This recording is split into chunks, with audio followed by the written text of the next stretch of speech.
Antes de irmos para o último relato, se ainda estiver por aqui, comente o horário que está assistindo. Gosto de saber quem assiste os relatos até o final. Bem, vamos continuar.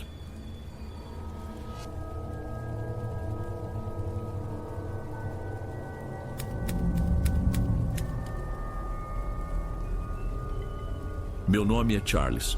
Há uns 5 anos trabalho numa fábrica que monta peças automotivas. Não é o tipo de lugar sobre o qual você conta histórias interessantes. A vida ali dentro é medida pelo som da sirene e pelo ritmo repetitivo da linha de produção. É um barulho constante, metálico, que gruda na sua cabeça e te acompanha até em casa. Com o tempo, a gente aprende a filtrar, a criar uma espécie de silêncio particular no meio do caos. Ou pelo menos, a gente tenta. No meio daquela barulheira toda existia um som diferente.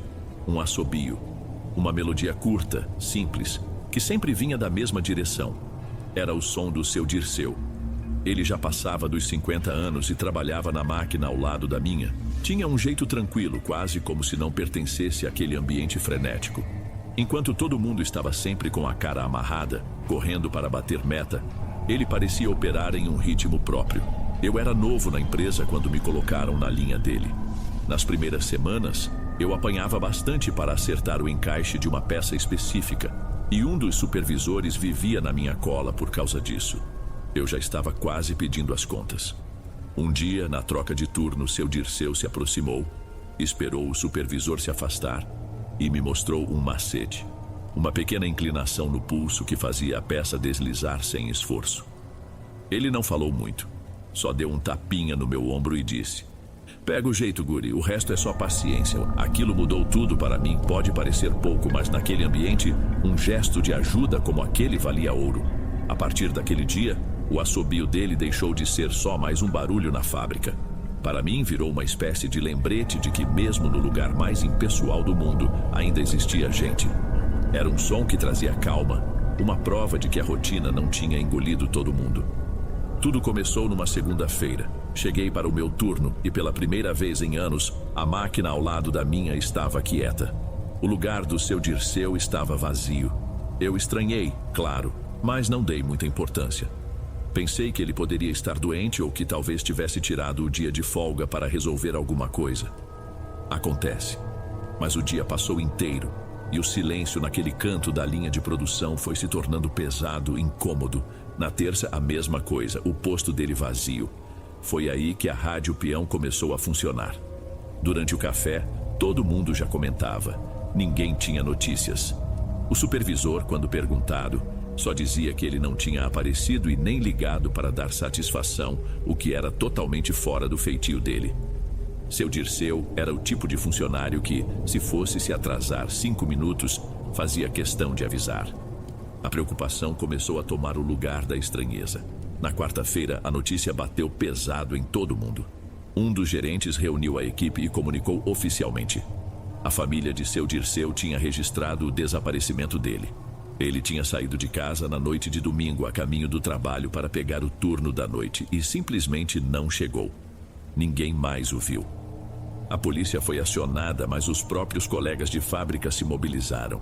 O último lugar onde ele poderia ter sido visto era num atalho que muita gente usava.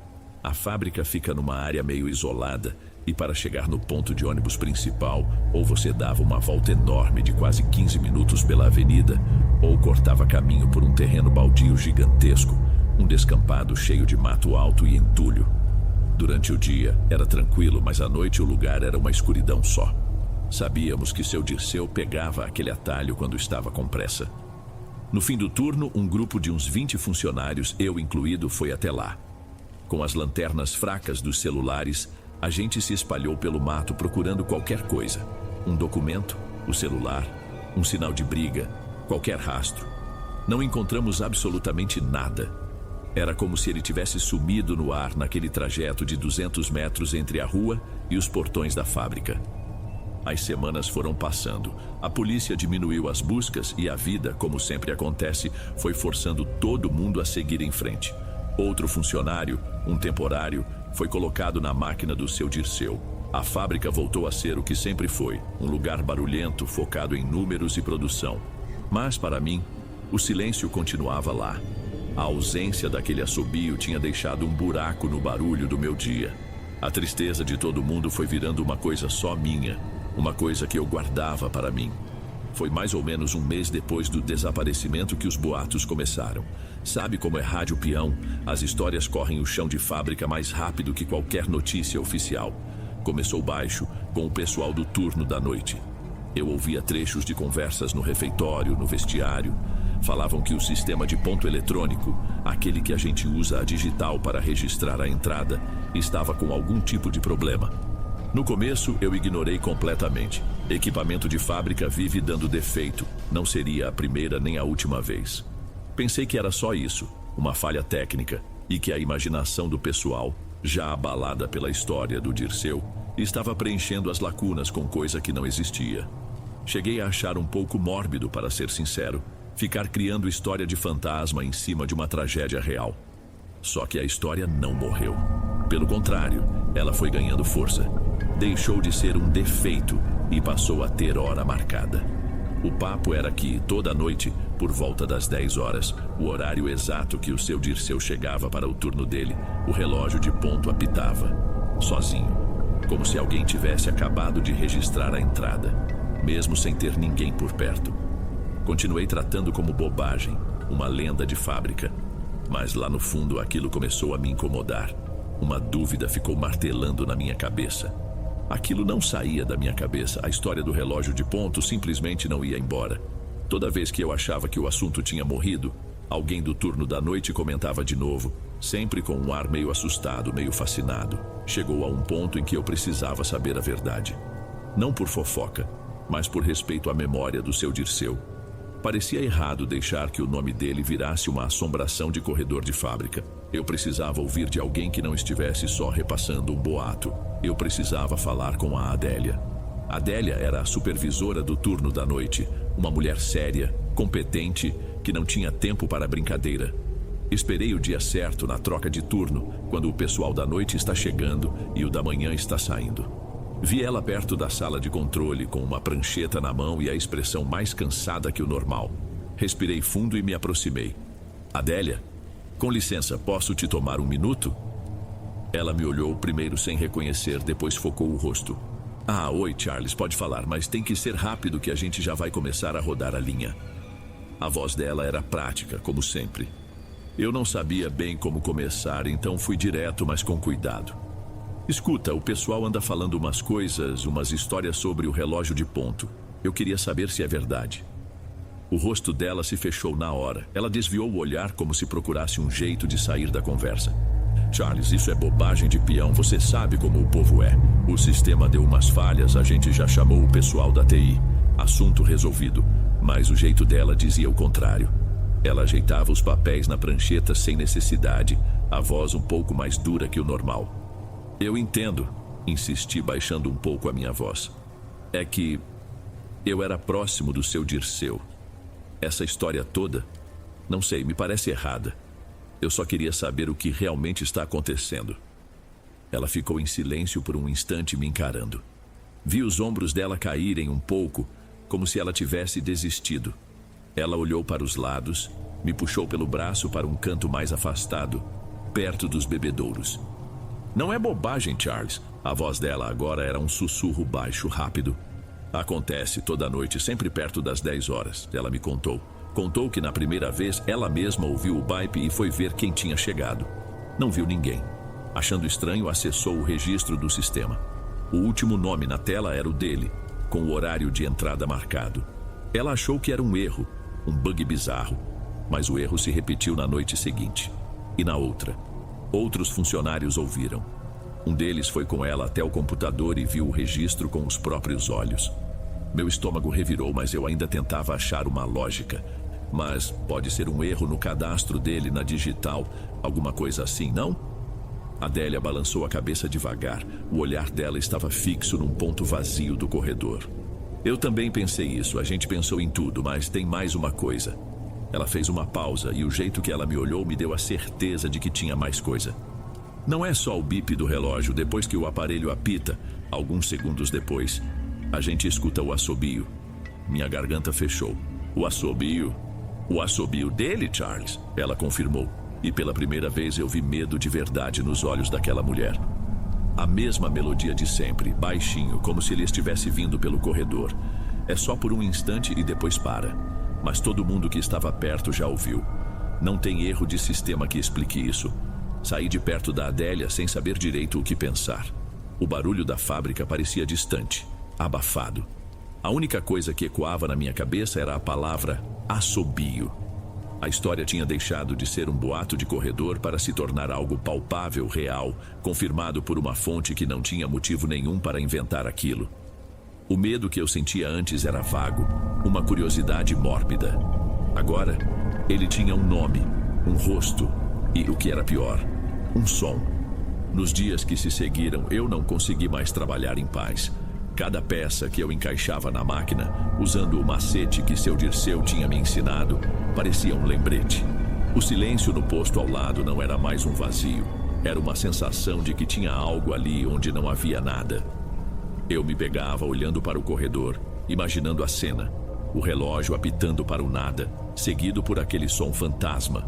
Uma parte de mim, a parte sensata, gritava para eu esquecer aquilo, deixar o turno da noite para quem era de lá e tocar minha vida. Mas a outra parte, a que se lembrava do tapinha no ombro e da ajuda no momento certo, não deixava. Eu sentia que precisava entender. Talvez fosse uma dívida de gratidão, talvez fosse só uma curiosidade que eu não conseguia controlar. A verdade é que não importava o motivo. A ideia de ir até lá, de ver com meus próprios olhos e ouvir com meus próprios ouvidos, se tornou uma obsessão. Levei 2 dias para arranjar a troca. Conversei com um colega do turno da noite, um rapaz que estava doido para pegar uns dias com a manhã livre para resolver coisas no banco. Inventei uma desculpa qualquer sobre ajudar minha irmã com uma mudança. Foi uma burocracia simples, uma assinatura do supervisor, um ajuste na planilha. Tudo normal, corriqueiro. Ninguém imaginava o motivo real por trás daquele pedido. Na segunda-feira seguinte, quando o sol começou a se pôr, eu me preparei para ir para a fábrica. A sensação era estranha, um peso no estômago. Eu não estava indo trabalhar. Eu estava indo para esperar aquilo acontecer. Estava indo de encontro a algo que toda a minha razão mandava eu evitar. E enquanto eu trancava a porta de casa, na quietude do começo da noite, eu só conseguia pensar em uma coisa. O que diabos eu estava fazendo? Entrar na fábrica à noite era como entrar em outro mundo. O lugar que de dia era um formigueiro de gente e um caos de barulho, se transformava num lugar enorme e quieto. As grandes linhas de produção ficavam desligadas e o som dominante era um zumbido baixo e constante dos sistemas de ventilação e de uma ou outra máquina essencial que rodava sem parar. As luzes de serviço, mais fracas, criavam pontos de luz amarelada, deixando grandes áreas na penumbra e esticando as sombras de um jeito esquisito.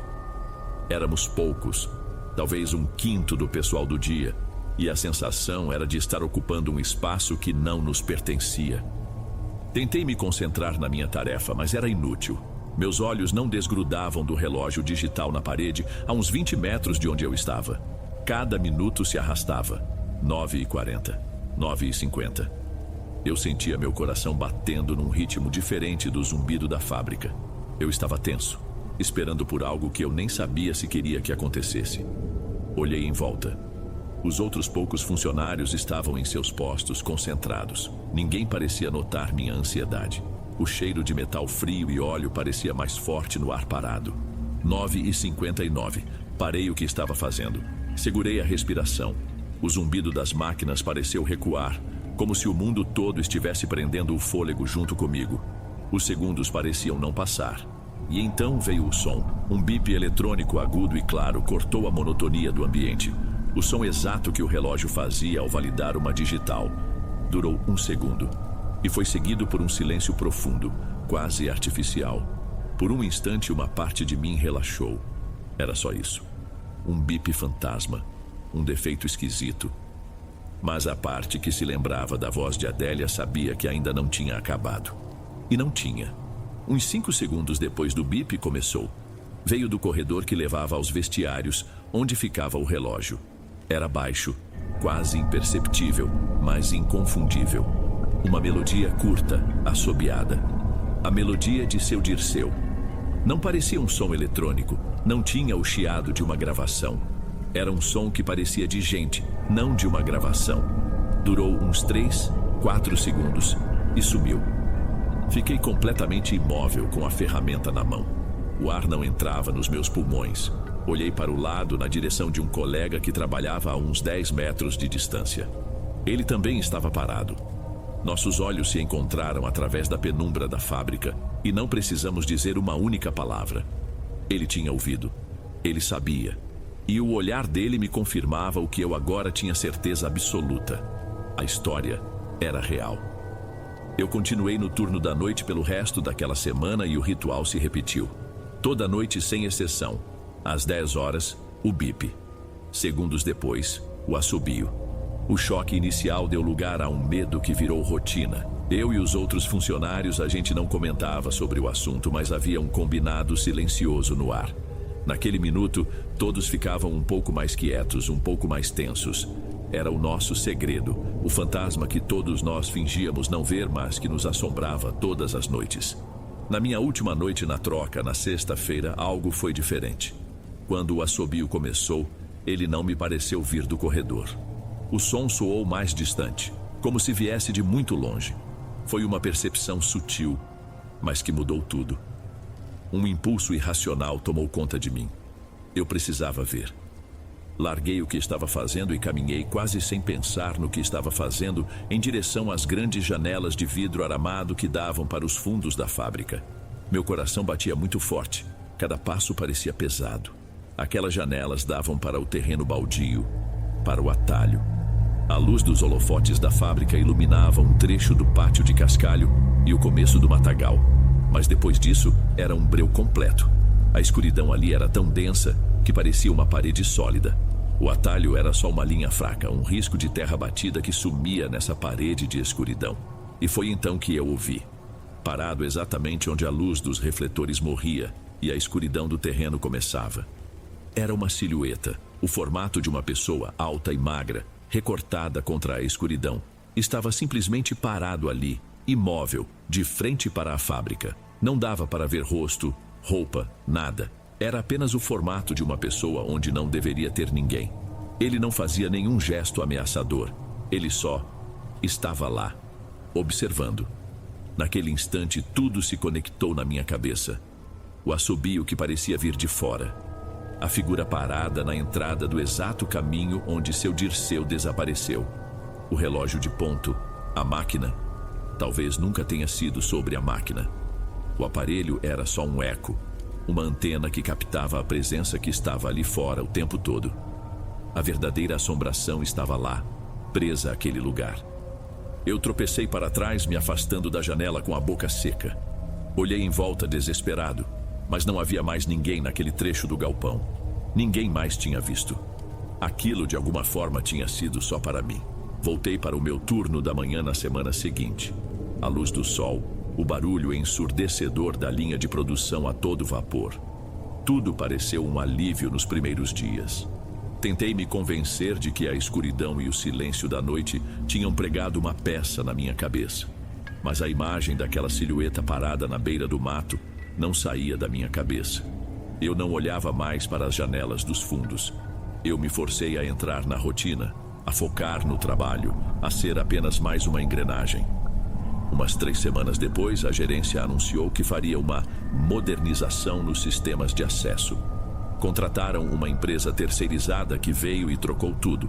Levaram embora o relógio de ponto antigo e instalaram um aparelho novo, mais moderno, com reconhecimento facial. O pessoal do turno da noite comentou que o problema tinha acabado. Não havia mais bip, nem assobio. Parecia que a tecnologia tinha resolvido o problema. O fantasma de seu Dirceu tinha sido, enfim, deletado do sistema. Os meses passaram, a história virou lenda, uma daquelas que os funcionários mais velhos contam para assustar os novatos. A vida continuou, mas eu não esqueci. Para mim, o silêncio que ficou no lugar do fenômeno era tão assustador quanto o próprio som. Era um silêncio que provava que algo realmente esteve ali. Até ontem, precisei ficar até mais tarde para fechar um lote de produção que estava atrasado. Quando saí, o pátio da fábrica já estava quase vazio e o céu completamente escuro. Eu caminhava em direção ao portão, o som dos meus passos no cascalho parecendo alto demais na quietude.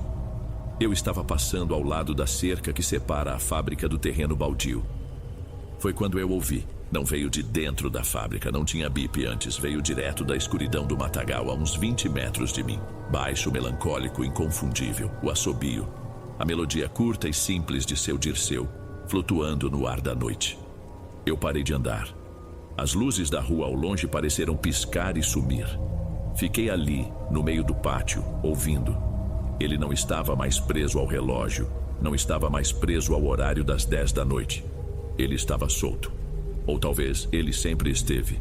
Fico pensando, às vezes, que eu não devia ter procurado. Não devia ter trocado de turno. Não devia ter ido até aquela janela. De tanto procurar por um fantasma, talvez eu tenha feito ele notar que eu estava ali, escutando. A empresa trocou a máquina, mas a verdade é que nunca houve conserto. O seu Dirceu nunca foi embora daquele lugar. E agora eu tenho para mim que não importa para onde eu vá, uma parte de mim ficou lá com ele, esperando para sempre, pelo próximo assobio.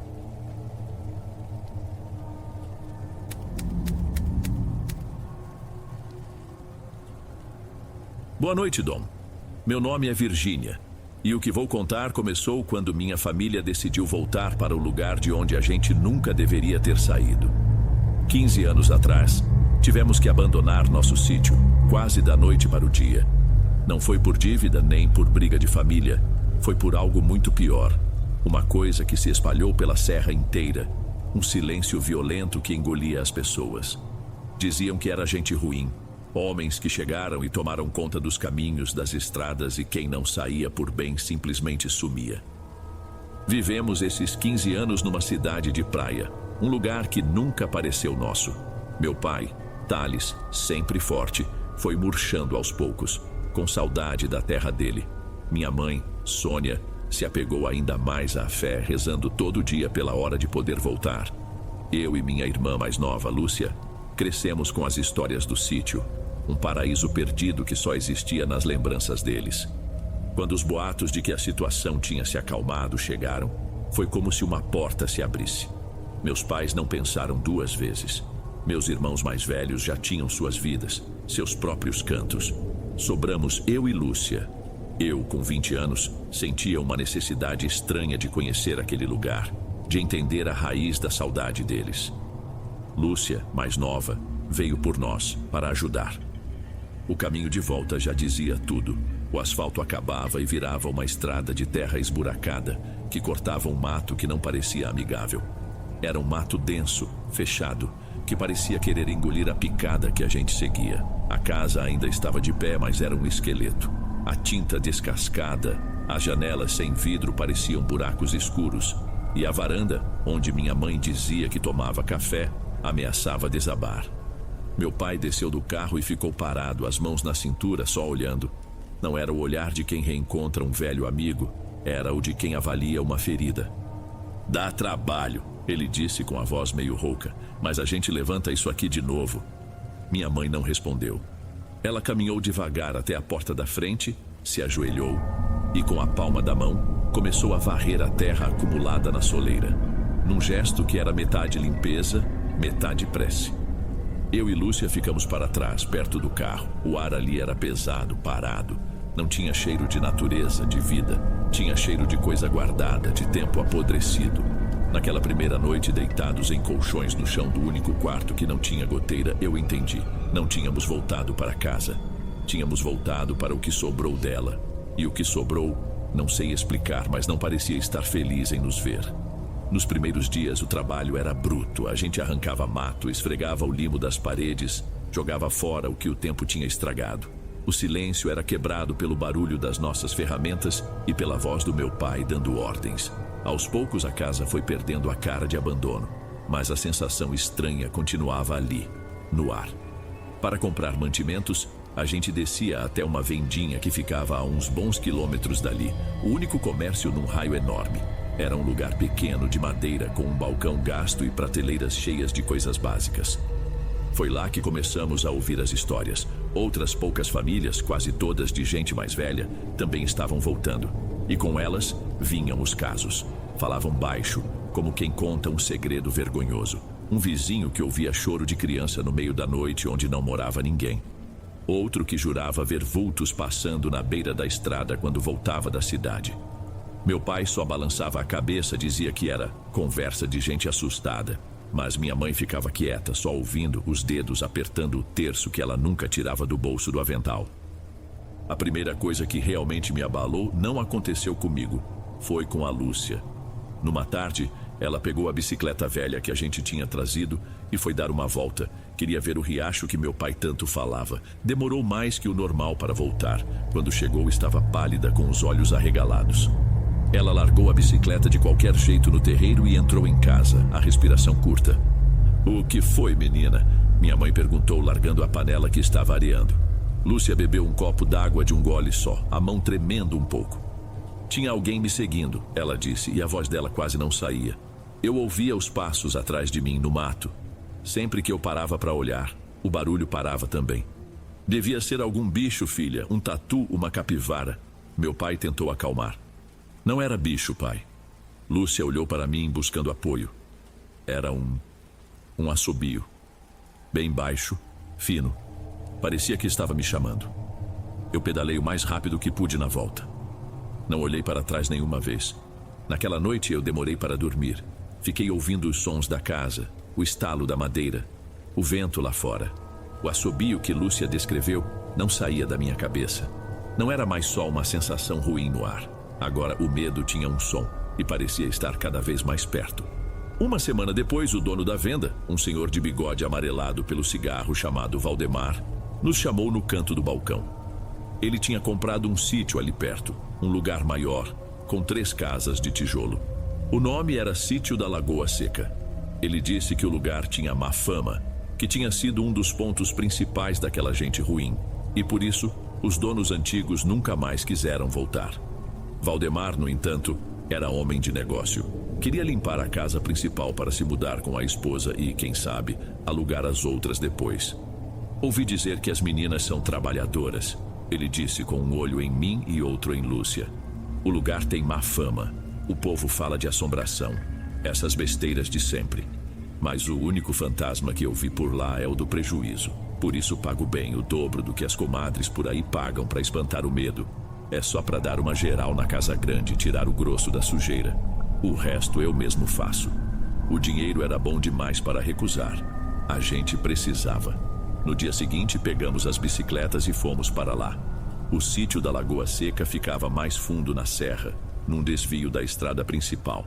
A porteira de ferro estava enferrujada, caída de lado. Desde que entramos, a sensação era outra. Se na nossa casa o ar era pesado, ali era sufocante. Um silêncio que doía no ouvido. A casa principal era grande e imponente, mas parecia doente. As paredes de tijolo à vista estavam manchadas de um mofo escuro, e o mato tinha crescido tanto que abraçava as paredes, quase entrando pelas janelas. Assim que abrimos a porta, um cheiro forte bateu na gente. Uma mistura de umidade, bicho morto e outra coisa, algo adocicado e podre que revirava o estômago. Começamos a limpeza pelos quartos. O chão estava coberto por uma camada de poeira, folhas secas e carcaças de insetos. Em um dos cômodos, enquanto eu varria um canto, vi algo que me fez parar. Eram manchas escuras na parede, perto do chão. Pareciam respingos. Tentei não pensar naquilo. Lúcia estava na cozinha e eu fui para o último quarto, o maior, que ficava nos fundos. Estava mais escuro que os outros. Enquanto eu juntava um monte de trapos velhos com a vassoura, senti um arrepio na nuca bem devagar. Levantei a cabeça devagar.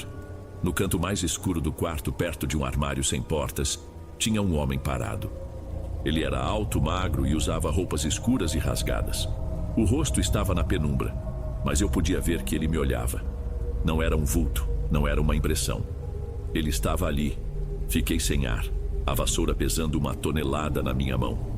Eu não conseguia me mexer, só olhar para ele, esperando que ele fizesse alguma coisa. Ele não se moveu. Apenas ficou ali, me encarando da escuridão. Com um esforço que pareceu levar uma eternidade, eu abri a boca. "Lúcia!" A minha voz saiu fraca, um chiado. No instante em que o nome dela saiu da minha boca, o homem simplesmente sumiu na escuridão. Lúcia apareceu na porta, o rosto preocupado. "O que foi? Você gritou?" Eu apontei para o canto, a mão trêmula. Tinha um homem ali, bem ali. Ela olhou, franziu a testa. Caminhou até o armário, olhou dentro, atrás. Não tinha nada. Virgínia, não tem ninguém aqui, deve ser o cansaço, o cheiro dessa casa. Eu sabia que não era. Eu sabia o que tinha visto. Naquele dia, fomos embora mais cedo. E pela primeira vez, eu tive medo não só do lugar, mas do que o lugar parecia querer de mim. Continuamos voltando ao sítio por mais alguns dias. Lúcia ficava sempre por perto. Nunca mais nos separamos lá dentro. Eu não contei aos meus pais sobre o homem que vi. Meu pai zombaria, e minha mãe se encheria de um medo que não ajudaria em nada. A gente precisava do dinheiro, mas o meu medo não passava. Parecia uma coisa me roendo por dentro. Eu trabalhava em silêncio, sempre olhando de relance para os cantos escuros. Alguns dias depois, Valdemar nos pediu um favor. Ele tinha comprado umas telhas e umas vigas de madeira na cidade, e a entrega seria feita no sítio. Ele não podia ir receber porque precisava cuidar da venda. Pediu que uma de nós fosse só para assinar o papel do carreto. Chegam lá pelo meio-dia, é só esperar a caminhonete e conferir a nota. Ele explicou. Naquele dia, minha mãe e Lúcia precisavam ir até um posto de saúde que ficava num distrito vizinho. Uma consulta que minha mãe tinha marcado há tempos. Sobrou para mim. A ideia de ir sozinha para aquele lugar me deu um embrulho no estômago, mas eu não tive como negar. Era um favor e Valdemar estava nos pagando bem. Fui de bicicleta, o coração batendo forte a cada pedalada. Quando cheguei na porteira caída do sítio da Lagoa Seca, a sensação de sufoco foi imediata. Decidi não entrar na casa, nem pensar. Sentei numa pedra grande perto da entrada, com a bicicleta encostada ao meu lado, de onde eu podia ver a estradinha. Era só esperar. O tempo passava devagar. O silêncio era absoluto, até os bichos pareciam evitar aquele lugar. Foi quando ouvi um barulho, um estalo seco, de pedra batendo em pedra, vindo do mato à minha direita. Fiquei tensa, os olhos fixos na direção do som. Pensei que fosse um bicho qualquer. Então, outra pedra caiu, desta vez mais perto. Alguém estava ali. Levantei de um pulo, fiquei dura, atenta a qualquer coisa. Minha primeira reação foi pegar a bicicleta, ficar pronta para correr. Quando me abaixei para segurar o guidão, senti um empurrão violento nas minhas costas. Fui jogada para frente com uma força que me tirou o ar. Caí de bruços na terra, o gosto de poeira e folha seca enchendo minha boca. Antes que eu pudesse entender o que estava acontecendo, algo agarrou meu tornozelo. A mão era fria, dura como um galho seco e apertava com uma força absurda. Começou a me puxar. Um arranco, depois outro, me arrastando pelo chão de terra e pedras em direção à mata fechada. O pânico tomou conta de mim. Eu me debatia, tentava chutar com a outra perna, mas era inútil. Os galhos arranhavam meu rosto, meus braços. A cada puxão, eu ia mais fundo, para longe da estradinha, para longe da luz. Consegui virar a cabeça e vi. Era uma figura escura, curvada sobre mim, com roupas em farrapos e um cabelo comprido e sujo que caía sobre o rosto. A respiração dele era um som horrível, um chiado rápido e gutural como o de um animal faminto. Em meio ao desespero, comecei a gritar, mesmo sabendo que não havia ninguém para ouvir. Com a mão livre, tateei o chão e encontrei uma pedra. Joguei para trás, sem mira, na direção dele. Acertei alguma coisa porque o puxão parou por um segundo e ele se virou para mim. Eu nunca vou esquecer aquele rosto. A pele parecia podre, repuxada sobre os ossos. Os olhos eram duas cavidades brancas, sem vida. E a boca estava aberta num tipo de sorriso mostrando dentes que eram brancos demais, limpos demais para estarem naquele rosto. O desespero me deu uma força que eu não sabia de onde vinha. Me contorci, chutei com toda a fúria e senti a mão que me segurava afrouxar por um instante. Foi o suficiente.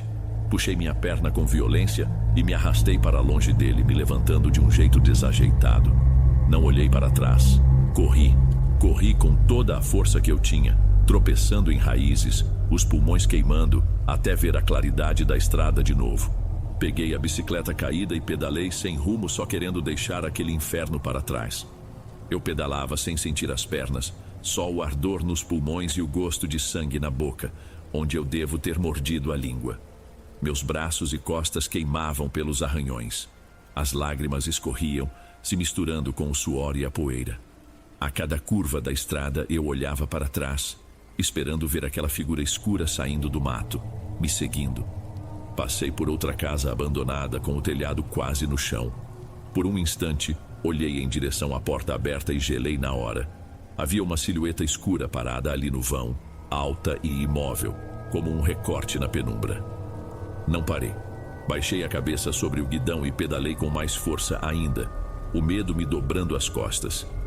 Era como se a serra inteira estivesse doente, e eu tinha acabado de tocar na parte mais podre dela. Não sei como cheguei em casa. Larguei a bicicleta no chão e entrei, trancando a porta atrás de mim.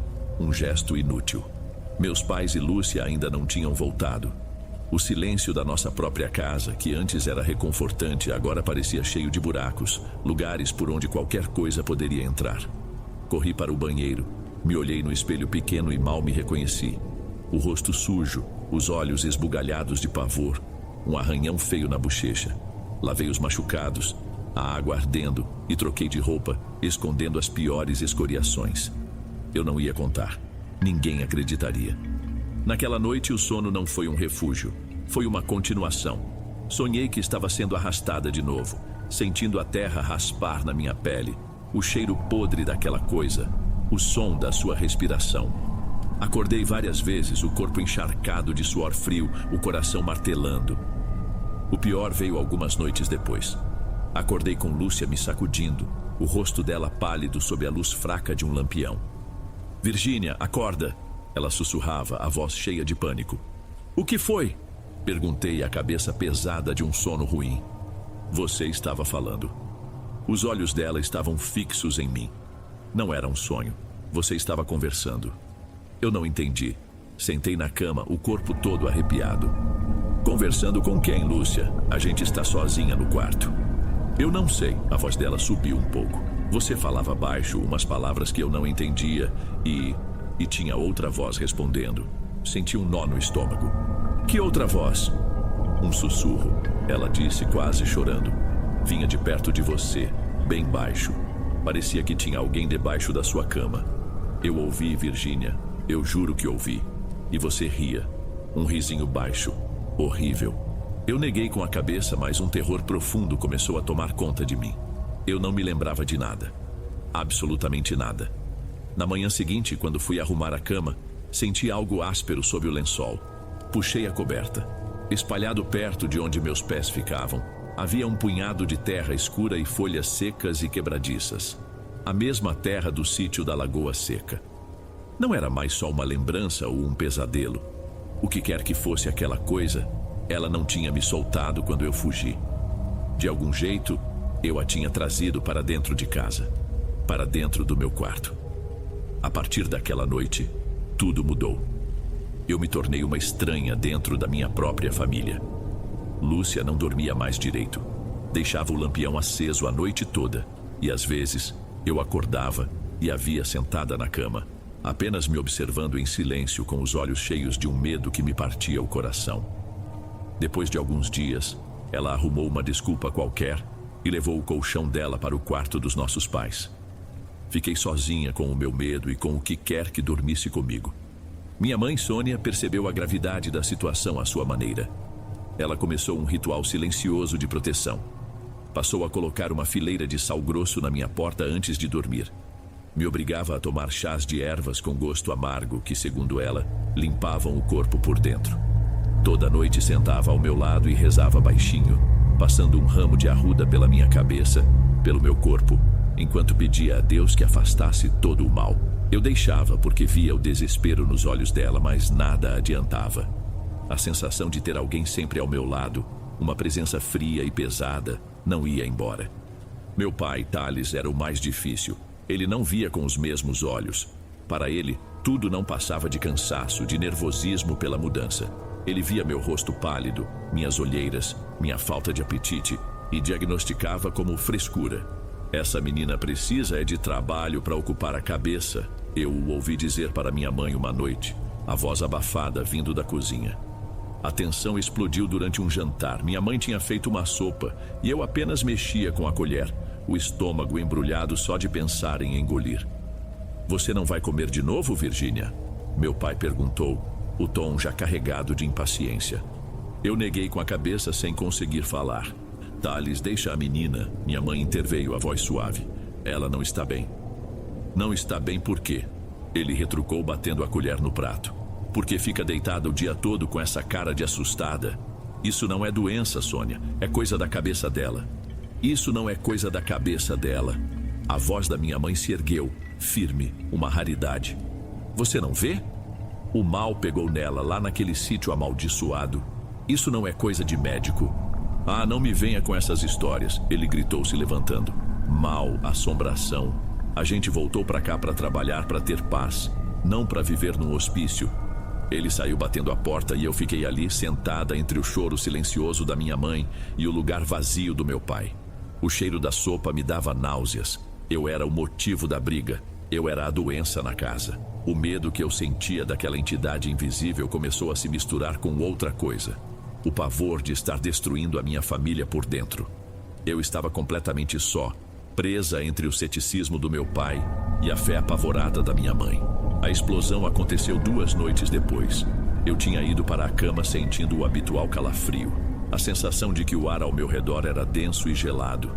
Adormeci e caí no mesmo poço escuro de sempre. O que aconteceu a seguir mais uma vez foi Lúcia quem me contou, mas dessa vez meus pais também viram. Um barulho alto os acordou de madrugada. Um som de algo pesado sendo arrastado na sala. Meu pai levantou de um salto achando que era um ladrão. Minha mãe e Lúcia vieram logo atrás com um lampião. Quando chegaram à sala, eles me encontraram. Eu estava de pé no meio do cômodo, descalça, vestindo apenas a camisola fina. Meus braços estavam esticados para os lados e minha cabeça tombada para trás num ângulo que parecia doloroso, antinatural. Meus olhos estavam abertos, mas vazios. Virgínia? Meu pai chamou, a voz incerta parando a alguns passos de distância. Eu não respondi. Lentamente minha cabeça se endireitou. O movimento foi rígido, como o de uma boneca de madeira. E então eu sorri. Não era o meu sorriso. Era o mesmo sorriso rasgado, de dentes brancos demais, que eu tinha visto naquele rosto podre no sítio. Lúcia soltou um grito abafado. Minha mãe começou a rezar baixinho, as palavras se atropelando. O que você fez com a minha filha? Meu pai perguntou, a raiva na sua voz agora misturada com um pavor evidente. A coisa dentro de mim riu, um som seco que saiu da minha garganta. Ela não é mais sua, a voz disse. Não era a minha. Era um sussurro arrastado, duplo, como 2 pessoas falando ao mesmo tempo. Ela gostou da terra. Agora vai ficar na terra, com a gente. Foi o fim para o meu pai. A teimosia dele acabou ali. Ele avançou para me segurar, para me sacudir, para me trazer de volta. Mas antes que pudesse me tocar, foi jogado para trás, como se tivesse levado um soco no peito por uma mão invisível. Ele caiu sentado, o rosto branco de choque, sem conseguir respirar direito. Foi aí que minha mãe agiu. O medo em seus olhos se transformou em uma fúria protetora.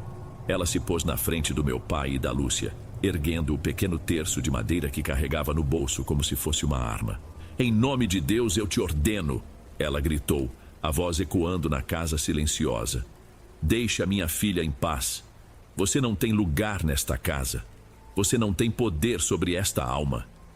A cada palavra dela, meu corpo se contorcia. A coisa gritava através de mim, uma mistura de raiva e dor. Uma rajada de vento frio varreu a sala, apagando 2 dos 3 lampiões e fazendo os retratos na parede balançarem. Volta pro buraco de onde você veio, minha mãe berrou, as lágrimas escorrendo pelo seu rosto. Em nome do Pai, do Filho e do Espírito Santo. Naquele momento, meu corpo foi arqueado para trás com violência. Abri a boca e um grito saiu. Um grito fino, que não parecia de gente, que não parecia caber nos meus pulmões. Um som de pura maldade sendo arrancada à força. E então, tudo ficou preto. Eu desabei no chão, como um boneco de pano largado. Eu acordei na minha cama. A primeira coisa que senti foi um silêncio imenso, não na casa, mas dentro de mim. O frio constante tinha ido embora. A sensação de ser observada, o peso nos meus ombros, tudo tinha desaparecido. Eu estava exausta, meu corpo todo doía como se eu tivesse apanhado por horas, mas eu estava sozinha dentro de mim mesma pela primeira vez em semanas. Minha família estava ao redor, os rostos cansados, mas aliviados. Ninguém falou sobre o que aconteceu.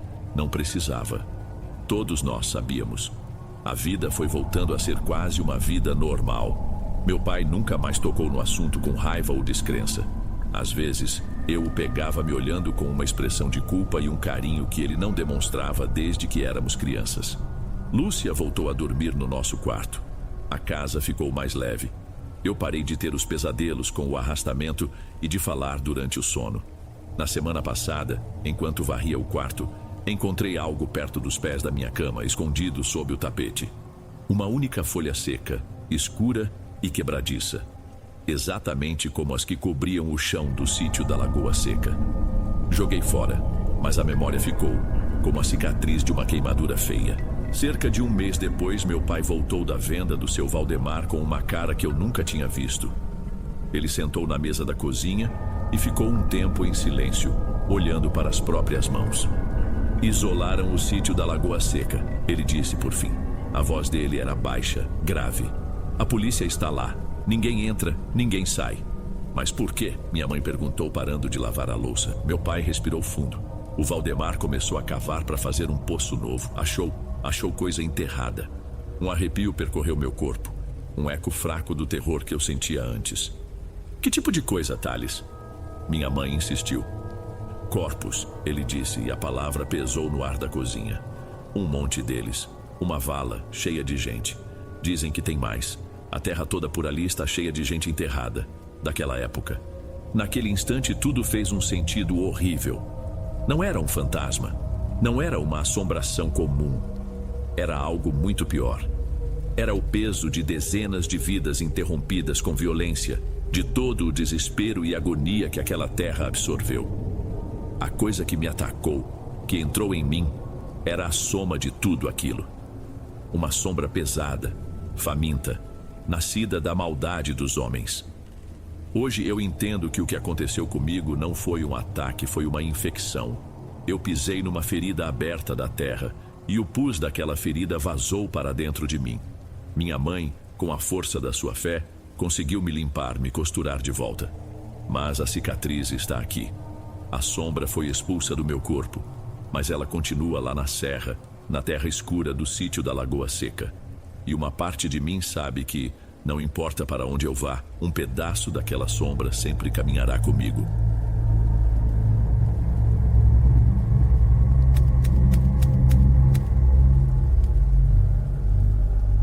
Isso tudo aconteceu quando eu tinha 14 anos. Eu morava com a minha mãe e minhas duas irmãs em uma chácara, numa daquelas áreas rurais onde o asfalto acaba e as casas são separadas por longas distâncias de mato e estrada de terra. Para ir para a escola, em uma comunidade próxima, a gente dependia de uma única linha de ônibus, que passava uma vez de manhã para levar e outra no fim da tarde para trazer. Não tinha muita opção. Era um lugar pequeno, então a chegada de gente nova sempre virava assunto. Foi assim que ficamos sabendo que uma senhora com 2 filhos tinha se mudado para uma casa que estava vazia havia anos, bem na divisa de uma das propriedades. Pouco tempo depois, a filha dela, Érica, que tinha 15 anos, um a mais que eu, entrou na minha turma no colégio. Dava para notar de longe que ela não estava acostumada com aquele ritmo. Estava sempre com o cabelo sempre arrumado, falava pouco e parecia olhar tudo meio desconfiada, como se esperasse um bicho sair de cada moita. Nas primeiras semanas não se aproximou de ninguém. A gente só foi conversar de verdade por causa de uma atividade em grupo, e a partir daí ela começou a se juntar à nossa turma durante os intervalos. Num sábado, a Érica me convidou para ir até a casa dela para revisarmos umas anotações para a prova. Minha mãe autorizou, mas com aquela condição de sempre: voltar antes de começar a escurecer. Fui a pé por uma vereda que contornava um morro pequeno. Ao chegar, a sensação era de um lugar ainda mais isolado. A casa era simples, com um portão de arame e um telhado de zinco já mostrando pontos de ferrugem. A Érica me recebeu e disse que a mãe dela tinha ido com uns vizinhos buscar lenha. Ela falou que ia preparar um suco de limão e que eu podia ir entrando e deixando minhas coisas no quarto dela. Enquanto eu ajeitava meus cadernos sobre a cama, ouvi uma vozinha vindo do quarto ao lado. Aproximei-me da porta, que estava só encostada. Espiei lá dentro e vi o irmãozinho dela, um menino que devia ter uns 6 anos, sentado no chão. Ele estava de frente para um canto vazio do quarto, falando em voz baixa, como se conversasse com alguém. Não havia brinquedos, nem televisão, só uma poltrona velha encostada na parede.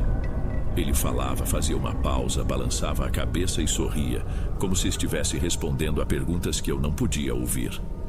A cena era tão estranha que eu fiquei ali, olhando. No momento em que ele notou minha presença, parou de falar. Só virou a cabeça na minha direção, me olhou por um segundo e depois baixou os olhos, sem dizer uma única palavra. Fiquei sem reação, então só me afastei e voltei para o quarto da Érica, fingindo que não tinha visto nada. Quando a Érica voltou com o suco, eu não toquei no assunto. A gente estudou por umas 2 horas, mas a imagem do irmão dela, o Nivaldo, falando para o nada, não saía da minha cabeça. O jeito tranquilo dele é que era estranho. Não parecia uma criança brincando, era diferente, mais sério. No recreio, alguns dias depois, eu não aguentei e contei para a Érica o que eu tinha visto. Ela suspirou, um suspiro cansado. Ele faz isso desde que a gente se mudou para cá. Ela olhou para os lados, como se para ter certeza de que ninguém estava ouvindo. No começo, minha mãe achou que era por causa da mudança, sabe? Saudade da cidade, dos amigos de lá. Mas depois ele começou a falar umas coisas esquisitas. Que tipo de coisas? Perguntei, tentando não parecer curiosa demais. Ele diz que o nome do amigo dele é Zeca, e que o Zeca não gosta que ele brinque com outras crianças, que fica com ciúme. Minha mãe deu umas broncas nele, proibiu de falar nesse nome. Desde então, o Nivaldo não toca mais no assunto perto dela, mas continua fazendo umas coisas estranhas. Tipo o quê?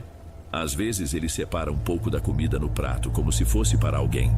Outro dia peguei ele arrumando a cama e deixando um espaço vazio do lado dele, todo ajeitadinho. Eu pedi para ele não fazer mais isso, mas não sei se adianta. E pedi para a Érica não contar para a mãe dela que eu sabia, mas que ficasse de olho no irmão. Ela concordou. A conversa terminou ali, mas aquilo não me saía da cabeça. Não era só um amigo imaginário. Tinha alguma coisa errada na forma como ela descreveu a situação, um peso que eu não sabia explicar. Tive a impressão de que a Érica já sabia, lá no fundo, que não era só brincadeira de criança. Poucos dias depois, a Érica me convidou de novo, dessa vez para dormir lá. Era um fim de semana, início de novembro, e a gente queria assistir a um programa especial de histórias de terror que ia passar na televisão. A mãe dela estaria fora em um velório em um distrito vizinho. Então a casa seria só nossa. Levei uma mochila com uma troca de roupa e cheguei pouco antes das 8 da noite. A gente jantou um caldo de feijão que a mãe dela tinha deixado pronto e depois fomos para o quarto. O Nivaldo já estava deitado, mas quando começou a segunda história do programa, ele se levantou e entrou no quarto da irmã, dizendo que estava com medo de ficar sozinho. A Érica deixou ele deitar na cama dela, com a condição de que não ficasse olhando para a televisão. Ele se cobriu com o cobertor até a cabeça e ficou quieto. Depois de um tempo, comecei a notar que o menino se mexia muito. Ele mudava de posição, resmungava baixinho, puxava o cobertor como se alguém estivesse tentando tirar dele. De repente, ele se sentou na cama, de uma vez só. Ele estava pálido, com o olho arregalado, olhando fixo para um canto do quarto onde havia uma caixa com alguns panos velhos. O Zeca não me deixa dormir, ele disse com a voz tremendo. Ele fica falando no meu ouvido. Ele não quer mais brincar. A gente ficou sem reação. A Érica tentou acalmar o irmão, mas o menino não parava de tremer. Ele tá bravo. Nivaldo continuava quase chorando. Ele tá me puxando. Eu não quero ir com ele. Naquele momento eu levantei e acendi a lâmpada do teto. E foi aí que eu vi. Algo se moveu no canto. Foi uma sombra rápida, uma forma escura que pareceu encolher assim que a luz acendeu e sumiu. O que veio em seguida foi ainda pior. Um cheiro horrível começou a sair daquele lado do quarto. Era um cheiro de carne podre, de bicho morto deixado no sol por dias. A gente tampou o nariz, mas o cheiro era tão forte que parecia entrar na roupa, no cabelo. Abrimos a porta, a janela, tentamos fazer o ar circular, mas não adiantava. O cheiro estava ali, denso, vindo daquele canto. O Nivaldo se encolheu na cama e não quis mais abrir os olhos. A Érica tentou ligar para a mãe, mas a chamada não completava. O sinal ali era péssimo. Eu me sentei no chão, perto da porta, e me deu um arrepio, um gelo que não era do tempo. A lâmpada do teto piscou algumas vezes. Passamos o resto da noite acordadas, com a luz acesa, sem coragem de falar uma palavra. A gente só ficou ali, esperando o dia amanhecer. A manhã seguinte foi silenciosa. Ninguém tocou no que tinha acontecido. A mãe da Érica voltou por volta das 7 e, embora tenha percebido que a gente não tinha dormido nada, não fez muitas perguntas. Tomamos um café com pão e eu fui embora logo cedo. Fiz todo o caminho de volta para casa, olhando de relance por entre os arbustos, com um medo horrível de que alguma coisa pulasse do mato. Essa sensação de ter alguém me olhando não passou por vários dias. A Érica não foi para a aula na segunda-feira, faltou a semana inteira. Fiquei preocupada, mas não tinha como entrar em contato. Quando ela finalmente voltou, me contou que a mãe dela tinha levado o Nivaldo a uma benzedeira conhecida na região. O menino tinha começado a falar sozinho de novo, mas dessa vez na frente dela. Ele dizia que o Zeca o acordava de madrugada e falava que já era a hora, que ia levá-lo para passear debaixo da cama. Segundo a Érica, a benzedeira disse que algo tinha se apegado ao menino, uma coisa velha, que já morava naquela casa muito antes deles. Fizeram uma limpeza com o ovo, rezaram por ele e queimaram ramos de arruda por todos os cômodos. Por alguns dias pareceu que a coisa tinha se acalmado. O Nivaldo não acordava mais gritando e finalmente tinha dormido algumas noites seguidas. Mas quando voltei à casa dela, já no final do mês, notei que algo continuava errado. O ar ali dentro parecia pesado, parado. Tinha um cheiro de coisa guardada, de mofo. Era um silêncio que incomodava. Naquela tarde, a Érica me mostrou uns cadernos velhos que ela encontrou enquanto arrumava um armário.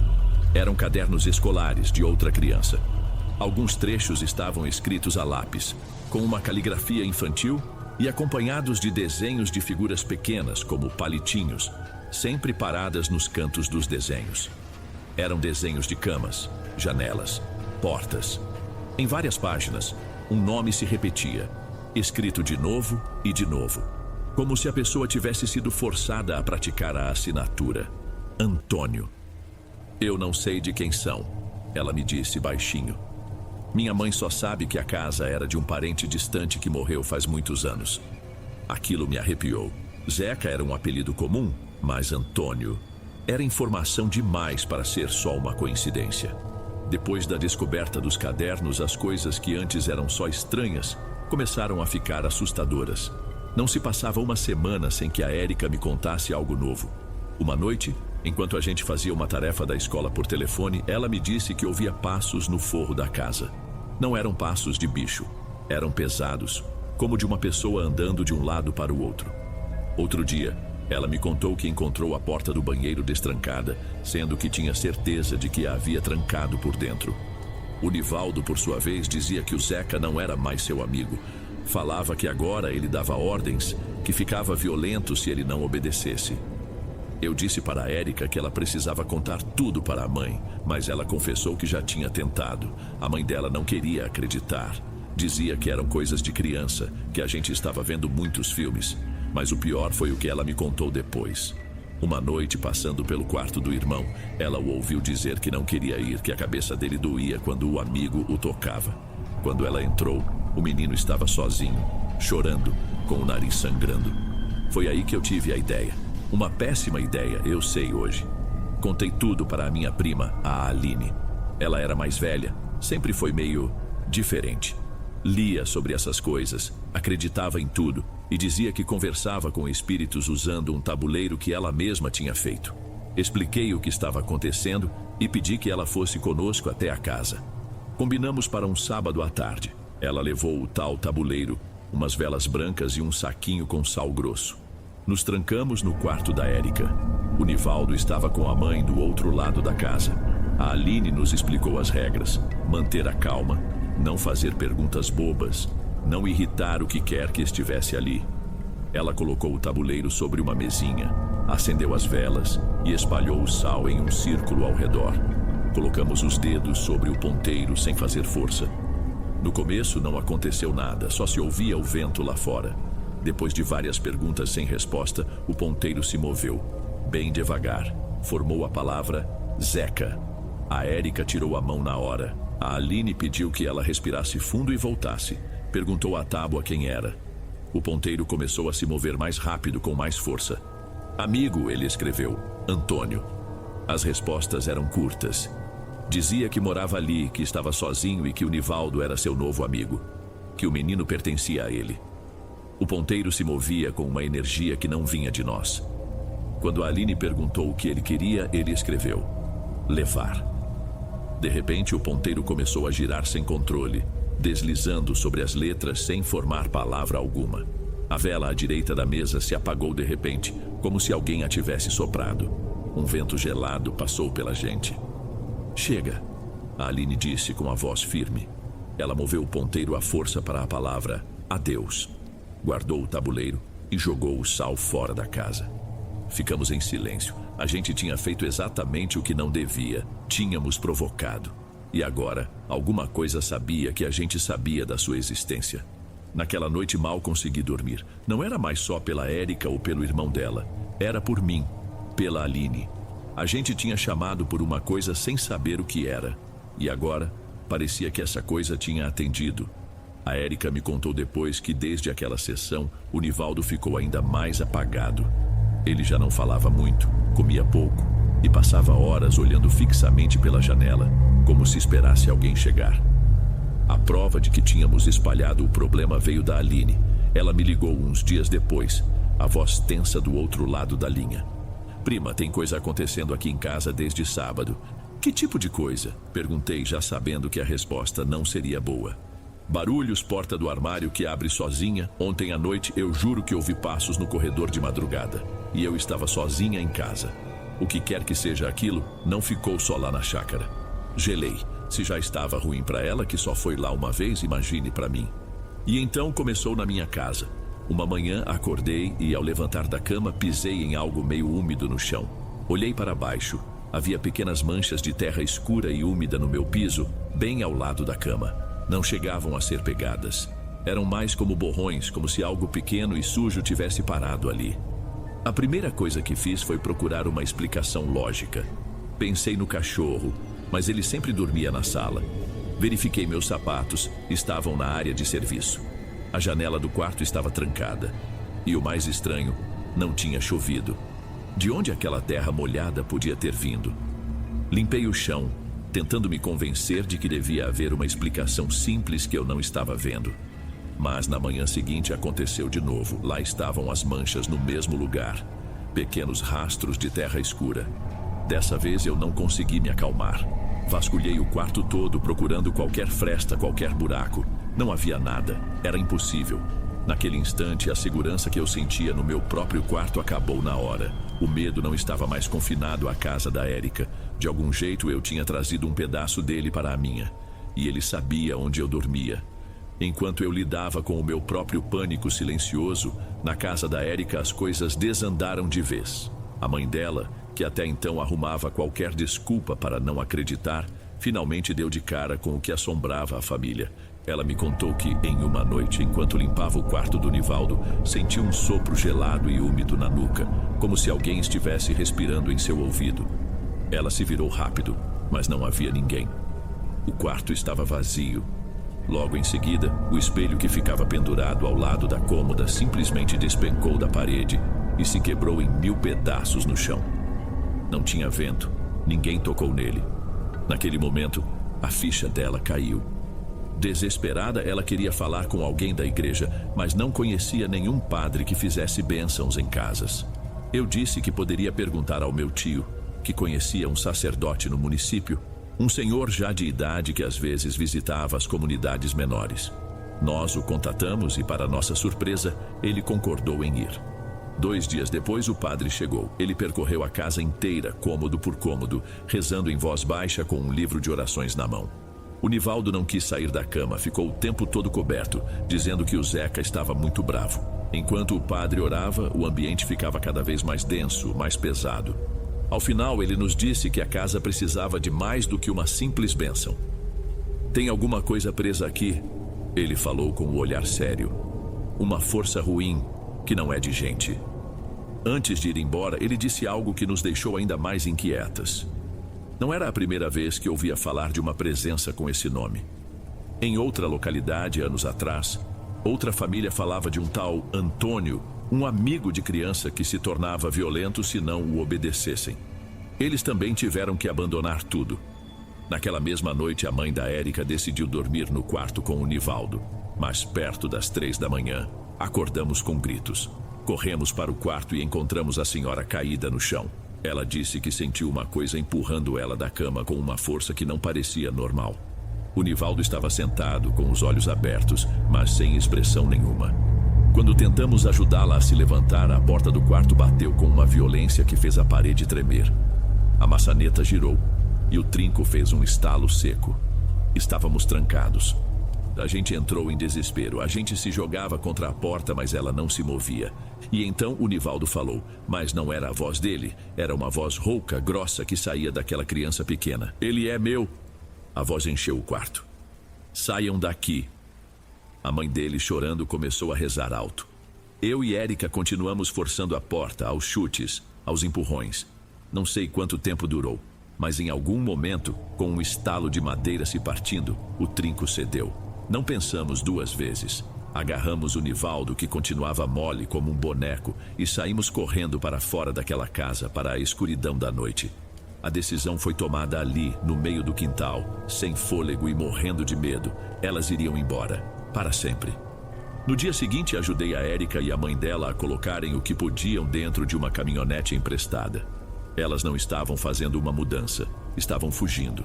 Deixaram móveis, roupas, um monte de coisas para trás. A Érica chorava em silêncio. O Nivaldo parecia mais tranquilo, mas era um silêncio vazio, apático. Quando eles se foram, a casa ficou lá, fechada. Ninguém nunca mais morou nela. Com o tempo, o mato tomou conta. Nos primeiros dias, um silêncio estranho tomou conta do lugar. Um alívio esquisito, que não acalmava de verdade. Perdi o contato com a Érica por um tempo. A gente se mudou da chácara alguns anos depois. Ela me mandava uma mensagem ou outra de vez em quando. Dizia que na cidade nova as coisas estavam mais calmas, que o Nivaldo dormia melhor e não falava mais no Zeca. Cheguei a pensar que talvez a distância tivesse rompido aquela ligação. Até que uns bons meses depois recebi a última mensagem. Era a Érica. Ela disse que naquela manhã o irmão dela se trancou no banheiro e começou a falar sozinho de novo. Dizia que o Zeca estava bravo, que ele os tinha seguido e que ele nunca os deixaria em paz. Depois disso, ela nunca mais me escreveu. Hoje, mais de 10 anos se passaram.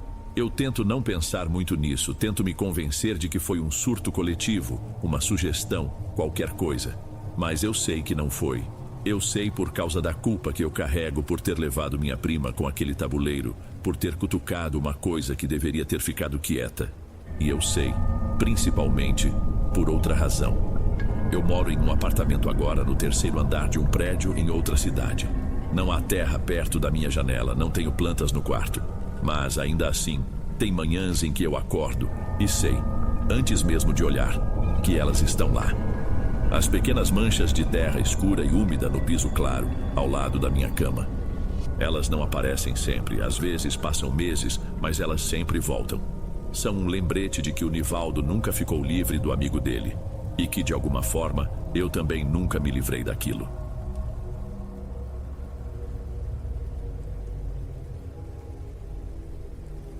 Ei, pessoal, obrigado por ouvirem. Clique no sininho de notificações para ser alertado de todas as futuras narrações. Lanço vídeos novos todos os dias por aqui. Espero te ver nos próximos. Agora na tela vou deixar outros 2 bons vídeos que sei que irão gostar. Te vejo por lá.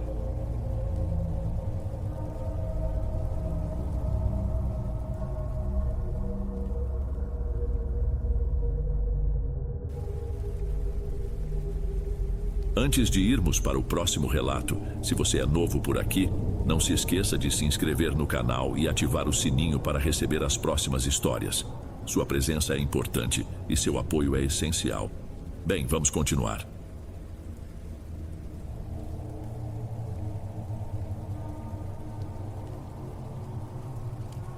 Se estiver gostando dos relatos, não se esqueça de já deixar o seu like, ele é muito importante. Bem, vamos continuar.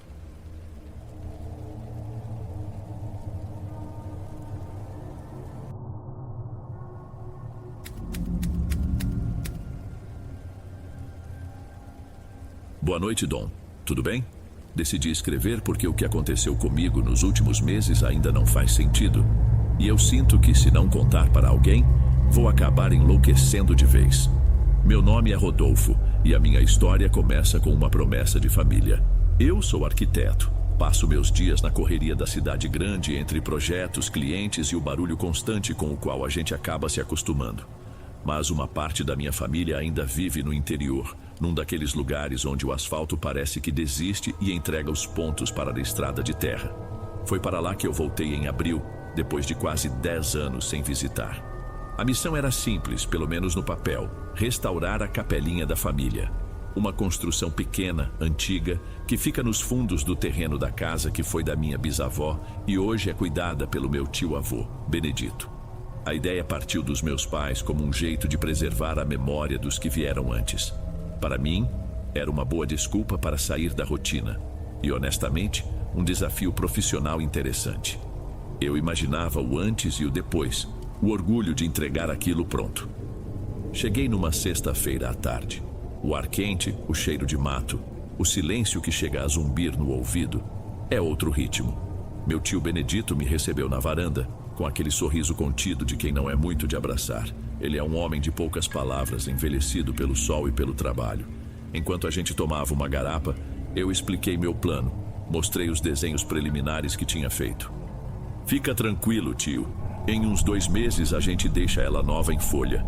Eu disse, cheio de confiança, apontando com o queixo na direção da construção que se via ao longe. Ele só balançou a cabeça devagar, olhando para o mesmo ponto. Tomara, meu filho, tomara. A pausa dele foi um pouco longa demais. Essa capela tem muita história. Na hora eu não dei importância. Pensei que era só o jeito dele. A nostalgia de um homem de 80 anos olhando para o passado. Mal sabia eu que a palavra história era pequena demais para descrever o que aquelas paredes guardavam. No dia seguinte, um sábado, levantei cedo. O ar ainda estava fresco. Peguei minhas ferramentas e fui até a capela para fazer uma avaliação de verdade e começar a limpar o terreno. Por fora, ela estava judiada. Por dentro, parecia ainda pior. O cheiro era uma mistura de poeira, madeira úmida e abandono. Um feixe de luz que entrava por uma telha quebrada iluminava a poeira suspensa. Comecei a varrer o chão, tirando folhas secas, teias de aranha e o que mais o tempo tinha depositado ali. O trabalho era pesado, mas eu gosto disso, de ver a bagunça virando ordem. Foi enquanto eu limpava a área do altar, que era uma estrutura simples de madeira maciça, que uma das tábuas do piso se moveu sob o meu pé. Estranhei. Me agachei e forcei um pouco.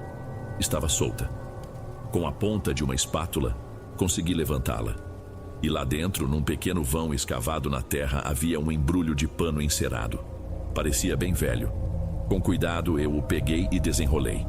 Dentro havia um livrinho de capa de couro ressecado, mas incrivelmente preservado.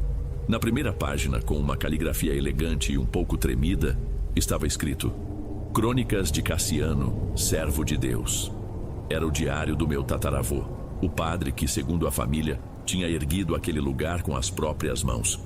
Voltei para a casa do tio Benedito, sentei na varanda e comecei a ler. E que leitura!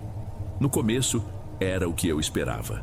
Um homem de fé, cheio de esperança, detalhando a luta para conseguir doações e ajuda para a obra. Mas com o passar das páginas, o tom mudava. A esperança dava lugar à frustração. As pessoas prometiam e não cumpriam. O material não chegava. O dinheiro acabava. Então veio a parte que mudou tudo. Ele descreveu um sonho com uma clareza que me deixou desconfortável. Uma mulher toda de preto o visitava. Ela não era agressiva, pelo contrário, era cordial. Mas as perguntas dela eram como navalhas. Ela o questionava sobre sua fé, sobre a hipocrisia da religião. E por fim, fez uma promessa. Disse que provaria a ele que a fé daquele povo era superficial, que eles adorariam qualquer coisa que lhes fosse apresentada com a aparência certa. Na manhã seguinte, segundo o diário, o padre acordou com o som de sinos. Ao sair, viu a capela, que na véspera era só a estrutura básica, completamente pronta.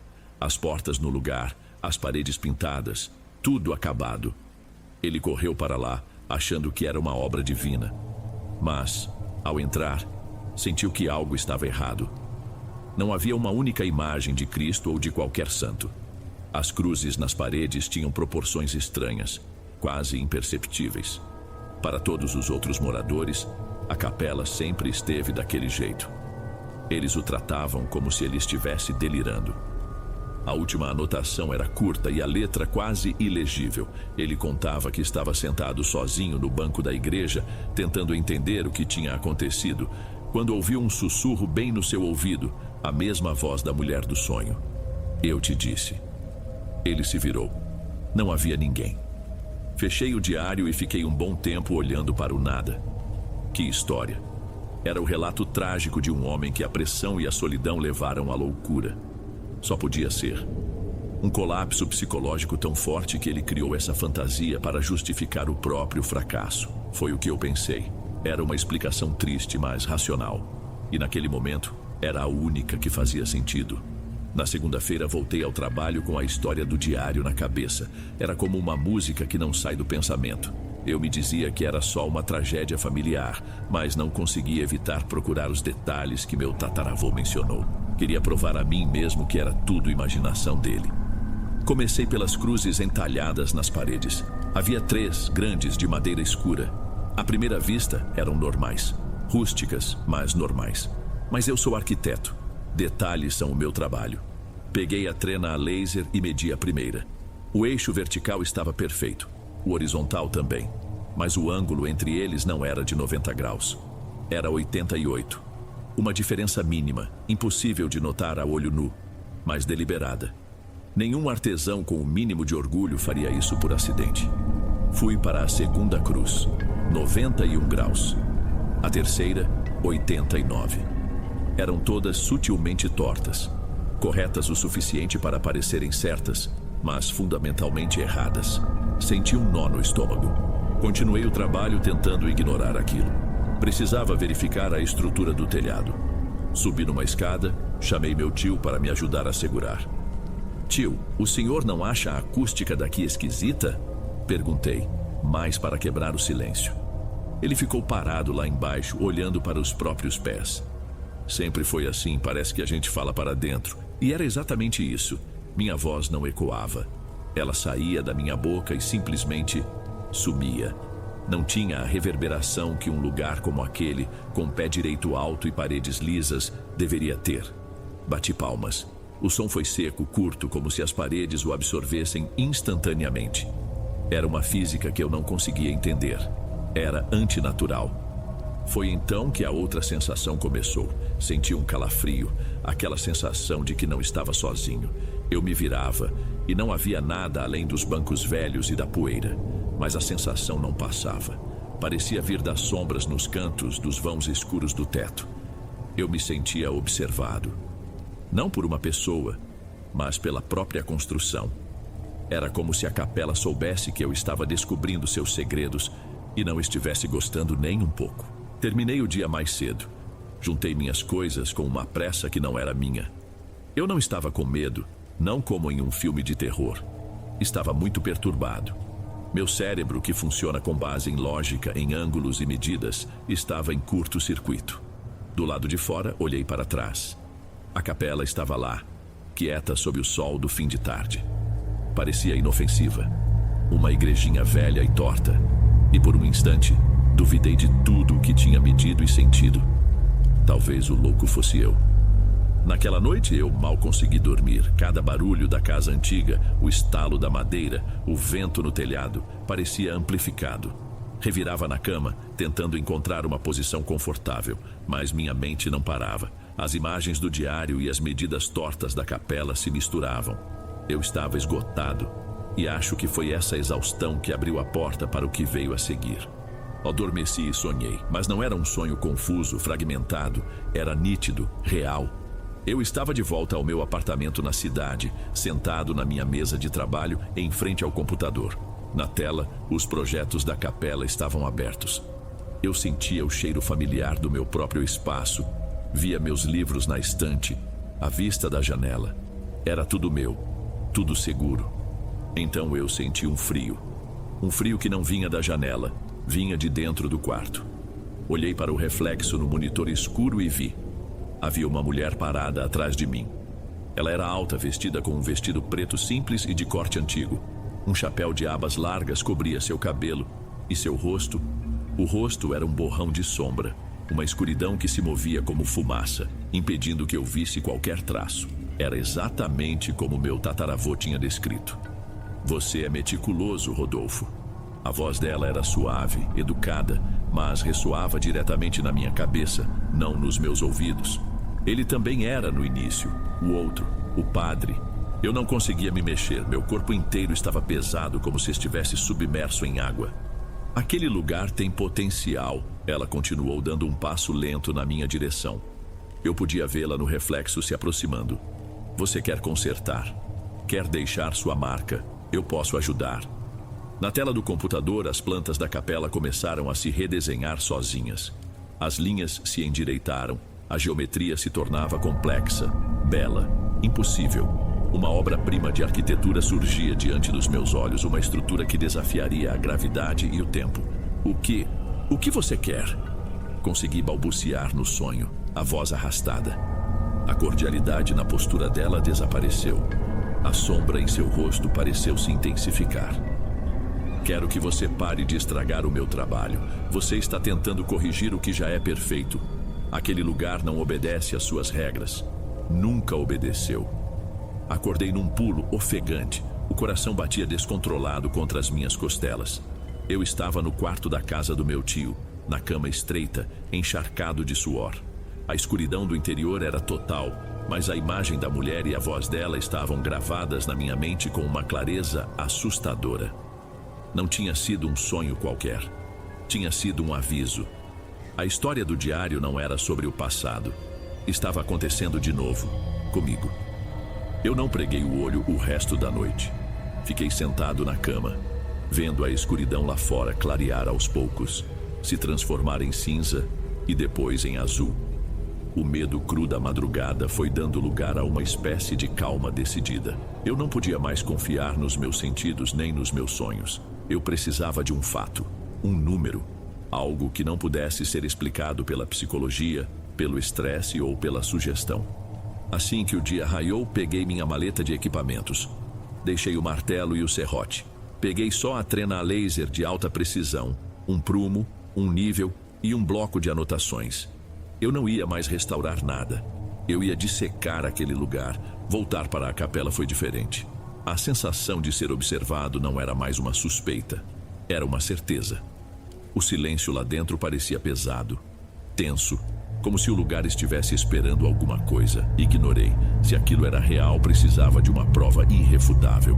Comecei pelo lado de fora. Com a trena a laser, medi o comprimento externo da capela, da base de uma parede à outra. 10 metros e 42 centímetros. Anotei. Repeti a medição 3 vezes. O número era o mesmo.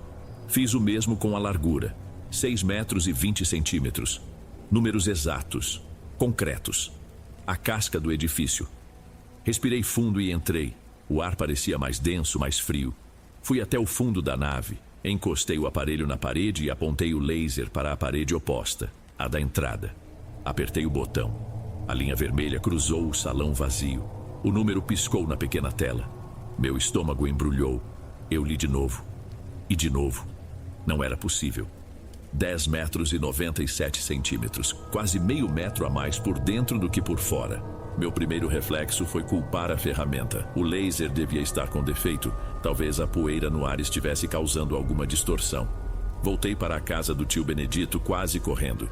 Troquei as pilhas do aparelho, limpei a lente. Peguei também uma trena manual de metal, daquelas de rolo que não erram nunca. Voltei para a capela. Senti o coração martelando. Primeiro, o laser de novo. A mesma medida impossível. Então, a prova final. Prendi a ponta da trena de metal no batente da porta e caminhei de costas até a parede do fundo, o metal se desenrolando com um som metálico que soou alto demais naquele silêncio. Quando a fita esticou, eu olhei a marcação. 10 metros e 97 centímetros. Deixei a trena cair no chão. O som do metal batendo na madeira ecoou de forma curta, abafada, como sempre. Estava ali. A prova. A confirmação que eu tanto busquei. Eu não estava louco. O diário não era um delírio. Aquele lugar era uma impossibilidade física. Um erro na realidade, construído com pedra e madeira. E pela primeira vez, eu senti medo de verdade. Um medo claro, sem pânico, porque agora eu sabia, sem sombra de dúvida, que o monstro era real. Voltei para a casa do meu tio-avô com o bloco de anotações na mão. As folhas tremiam um pouco. Eu não estava pensando direito, só sabia que precisava falar com ele, que precisava que alguém, qualquer um, olhasse para aqueles números e entendesse. Encontrei Benedito na varanda sentado na sua cadeira de balanço limpando umas laranjas com um canivete. A cena era tão normal, tão pacífica, que por um segundo a realidade do que eu tinha acabado de viver pareceu um delírio, uma febre passageira. Tio, a gente precisa conversar. É sério, é sobre a capela. Minha voz saiu mais urgente do que eu planejava. Ele parou o que estava fazendo e me olhou por cima dos óculos. Um olhar cansado. Eu me sentei na cadeira em frente a ele, inclinei-me para a frente e comecei a despejar tudo. Falei do diário, das cruzes com os ângulos errados, do som que morria no ar. E então mostrei a ele o bloco de anotações. Olha aqui, tio, eu medi por fora 10 metros e 42. E por dentro, apontei para o outro número, 10 e 97. É impossível. Um lugar não pode ser maior por dentro do que por fora. Não existe explicação para isso. Mostrei o papel a ele. Ele olhou, mas não focou nos números. Seus olhos estavam em mim. Ele colocou o canivete e a laranja de lado, limpou as mãos na calça e suspirou. Um suspiro longo, de quem já viveu muito. Rodolfo, meu filho, você está trabalhando demais, pegando muito sol, ele disse com uma calma que me irritou profundamente. Essas casas velhas são assim mesmo, tudo fora de esquadro. O povo de antigamente fazia as coisas no olho. Não, tio, não é isso. Isso não é falta de esquadro, é falta de lógica. Eu insisti, sentindo o desespero apertar a garganta. E o diário? O padre Cassiano viu tudo isso. Ele escreveu. O padre era um homem bom, mas a solidão judia da cabeça de uma pessoa. Benedito respondeu, com uma compaixão que parecia pena. A gente sabe que ele não ficou bom no fim da vida. Não se pode levar a sério os escritos de um homem doente. Cada palavra dele era um tijolo a mais no muro que se erguia entre nós. Cada explicação racional era uma pá de cal na minha sanidade. Eu estava vivendo exatamente o que meu tataravô viveu. A mesma condescendência, a mesma recusa em enxergar. A trena, minha voz falhou. Eu usei duas. Uma a laser e uma de metal. As duas deram o mesmo resultado. Como o senhor explica isso? Foi aí que eu vi. Por uma fração de segundo, a expressão calma do meu tio sumiu. Eu vi medo nos olhos dele. Um medo antigo, profundo. Meu pai também tentou medir. Ele murmurou quase inaudível, antes de balançar a cabeça como se espantasse um fantasma. O pavor que ele sentia rapidamente se escondeu sob uma carranca. Ele se levantou. A cadeira rangeu. Chega! Ele falou, a voz subitamente dura, autoritária. Chega desse assunto. Eu não quero mais ouvir falar nisso. Deixa essa capela em paz, menino. Algumas coisas é melhor não remexer. Ele me deu as costas e entrou em casa, batendo a porta de tela atrás de si. Fiquei sozinho na varanda, com o bloco de anotações inútil no meu colo. O silêncio que se seguiu era a resposta final. Ele não achava que eu estava louco. Ele estava com medo. Um medo tão grande que a única saída era fingir que nada estava acontecendo. E foi nesse momento que eu entendi o verdadeiro horror. Não era a capela, nem a mulher de preto. Era o silêncio. Era saber a verdade e ser forçado a engoli-la sozinho. Eu estava completamente, terrivelmente isolado. Os dias que se seguiram à conversa com meu tio foram os piores. O silêncio dele era uma acusação. Eu parei de trabalhar na capela. Não tinha mais sentido, mas também não conseguia ir embora. Era como se uma parte de mim estivesse presa ali, acorrentada àquela promessa e à necessidade doentia de entender até onde aquilo iria. E foi então que as coisas mudaram. A hostilidade do lugar, que antes era só uma sensação, se tornou algo concreto. À noite eu ouvia sons vindos da direção da capela. Não eram os estalos normais da madeira ou o barulho do vento. Eram sons claros, definidos. Uma vez, no meio da madrugada, ouvi o som distinto de um pequeno sino, uma única nota clara e pura que cortou o silêncio. Não havia sino algum na capela. Em outra noite, ouvi passos. Um caminhar lento e ritmado sobre o assoalho de madeira. Eu sabia que não era meu tio. Ele dormia pesado. Durante o dia, a perseguição era mais sutil. Um dia, tomei coragem e fui até lá apenas para pegar minhas ferramentas. Eu as tinha deixado organizadas num canto. Quando cheguei, elas estavam dispostas em um círculo perfeito no centro do salão. Ninguém tinha entrado ali. Eu tinha a única chave. Em outra manhã, ao olhar pela janela da cozinha, vi algo que não estava lá na véspera. Uma única flor, de um tom de preto aveludado, impossível, tinha brotado de uma fresta no degrau da entrada da capela. Era uma assinatura, um recado. A perseguição começou a vazar para além das paredes da construção. Eu via vultos no meu campo de visão, mesmo dentro de casa. A silhueta da mulher de preto parada ao longe, na divisa do terreno, se tornou uma visão recorrente. Ela só ficava ali, observando. Eu piscava e ela sumia, me deixando com a dúvida se realmente a tinha visto. A voz dela vinha com o vento, um sussurro baixo que eu mal podia distinguir. Sozinho. Zrenia. Eram agulhas na minha mente. Comecei a notar uma estranheza no próprio lugar. A vegetação ao redor da capela parecia doentia. As folhas das árvores tinham um tom acinzentado. Os troncos eram retorcidos. A poucos metros dali, o resto da propriedade era verde, viva. Era como se a capela emitisse uma radiação de melancolia. A influência dela envenenava o solo, e talvez não só o solo. Fui até a pequena venda no centro do vilarejo para comprar mantimentos. As pessoas que antes me cumprimentavam com sorrisos, agora me olhavam com olhos vazios.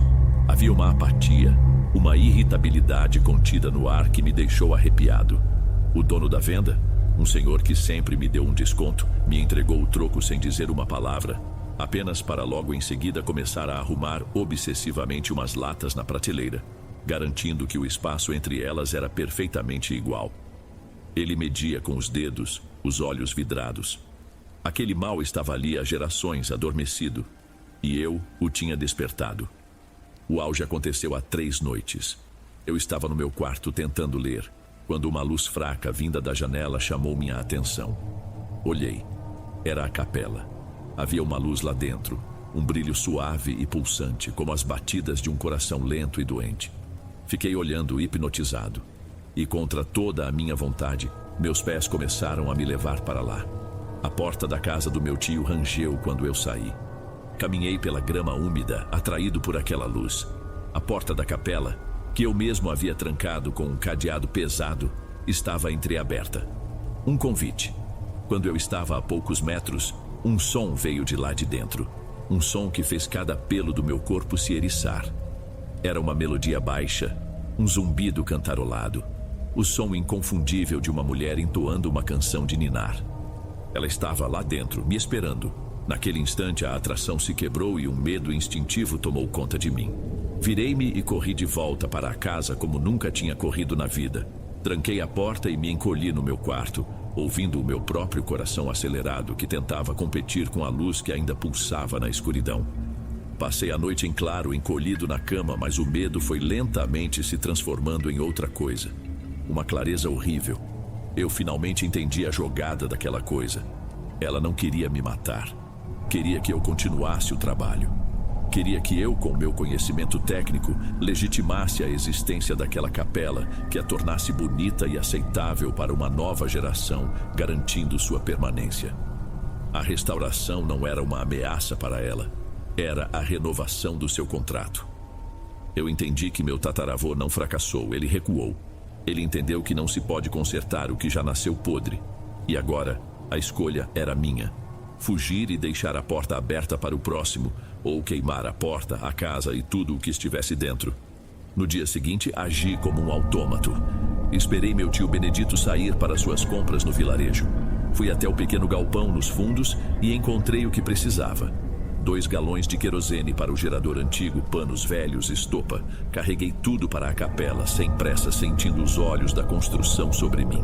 O ar lá dentro estava diferente.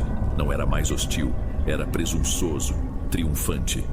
A melodia da canção de ninar parecia ter ficado impregnada nas paredes. Trabalhei metodicamente como um arquiteto planejando uma demolição controlada. Encharquei as vigas de madeira do assoalho, os bancos velhos, a base do altar. Fiz um caminho de panos embebidos em combustível. da parte de trás até a entrada. Em nenhum momento eu senti hesitação. Era como se outra pessoa estivesse no controle do meu corpo, alguém que já tinha tomado a decisão e estava apenas executando o projeto. O legado da minha família não era aquela construção, mas o aviso silencioso deixado no diário do padre Cassiano. Eu não estava destruindo a história, estava terminando de escrevê-la. Quando tudo estava pronto, parei na porta. Olhei uma última vez para o espaço impossível, para as cruzes tortas, para as sombras que pareciam mais densas nos cantos. Acabou, eu disse para o silêncio, minha voz soando firme pela primeira vez em semanas. Joguei um fósforo aceso sobre o primeiro pano na entrada. A chama subiu com uma força silenciosa, correndo pelo caminho que eu preparei e mergulhando na escuridão da capela. O fogo não fez o barulho que deveria. O som foi engolido pela acústica do lugar, um incêndio quase mudo. Não fiquei para assistir. Dei as costas e caminhei de volta para a casa. Arrumei minha mala, joguei minhas coisas no carro. Do meu quarto, eu via o brilho alaranjado e pulsante no céu. Logo, o som de sirenes e os primeiros gritos distantes começaram a chegar com o vento. Parti antes de o sol nascer, antes de ter que olhar nos olhos do meu tio. Dirigi pela estrada de terra, vendo pelo retrovisor a coluna de fumaça preta subindo contra o céu da manhã. Eu não sei se fiz a coisa certa, Dom. Destruí uma herança, uma construção de mais de 100 anos. Traí a confiança da minha família e provavelmente causei uma dor imensa ao meu tio-avô, que, apesar do medo, amava aquele lugar à sua maneira. Mas quando eu fecho os olhos, não vejo as chamas. Vejo a flor preta e impossível, ouço a canção de ninar e a voz que me disse que aquele lugar não obedecia às minhas regras. Talvez não obedecesse às regras de ninguém deste mundo. Eu não venci. Não se vence algo assim. Eu apenas adiei o problema e me tornei parte da história sombria daquele lugar. E às vezes, quando o silêncio da noite é total, eu olho para o reflexo escuro da tela do meu computador e por um instante me parece ver o contorno de um chapéu de abas largas.